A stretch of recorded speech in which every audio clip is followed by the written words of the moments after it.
יש אנשים שמשוכנעים שסאדאת עשה מה שהוא עשה בשעה שהוא עשה, במטרה ברורה לטרפד את המגעים שלנו. דהיינו, הוא ראה שאש"ף עולה על הדרך הזאת של שלום עם ישראל, ורצה להחניק את הדבר הזה באיבו, ושהוא רצה שהוא יעשה שלום עם ישראל, והוא ייקח את הרווחים. וייתכן שיש בזה משהו. כל פנים, הפלסטינים היו משוכנעים בזה. עכשיו, כשזה קרה, היוזמה של סאדאת, הוא בא הנה, זה מיד גרם לתהודה עצומה ושלילית בעולם הערבי, בכל העולם הערבי. זה נחשב כבגידה של סאדאת, שהוא במקום לעשות שלום, אם כבר שלום, אז שלום כולל של העולם הערבי, לא, מה פתאום הוא לבדו קופץ קדימה, והוחלט להחרים את סאדאת. עכשיו, לפני היוזמה, ערב היוזמה, ערפאת ביקר בקהיר. הוא הוזמן לקהיר כדי לתווך בין מצרים ולוב. פרצה קטטה בין קדאפי ובין סאדאת. וערפאת, ממנהיגי העולם הערבי, מקובל על כולם, הוזמן לתווך בין לוב ומצרים.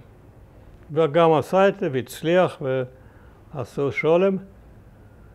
ואז הוא הוזמן להיות נוכח בישיבה של המג'לס של הפרלמנט המצרי, יושב בשורה הראשונה, זה אורח מאושר, וחשב עכשיו ירעיפו על ראשו קומפלימנטים בתור איש השכין שלום וכו' וכו', ויושב וזורח, והנשיא סאדאת קם ונואם נאום.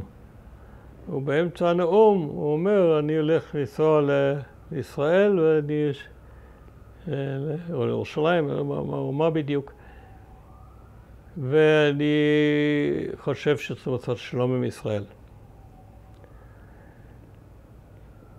וכולם מוחאים כף, וערפאת יושב, מוחא כף, וצולם מוחא כף, ולא תפס בכלל. מה מדובר? זה היה כל כך מדהים, זה כל כך... זה כמו הטיסה הראשונה לירח. חריג לך, אני חושב שלקח לו כמה דקות בכלל להבין מה הוא שמע. אבל זה היה מאוחר ושכבר צולם. וערפאת, אני חושב שהוא גם עקרונית לא התנגד ליוזמה הזאת. עכשיו שאולי זו יוזמה טובה מאוד. ואז הוא חזר לביירות, וקיבל מקלחה, מרד כללי, כולל בתנועה שלו, כל התנועות. איך הוא יכול להסכים? הוא מהר הסתייג, הוא אומר, לא יודע, התנצל איכשהו. אבל סרטאוי היה בעד. סרטאוי היה פרו-מצרי תמיד, אנטי-סורי ופרו-מצרי, לעומת קדומי שהיה פרו-סורי ואנטי-מצרי.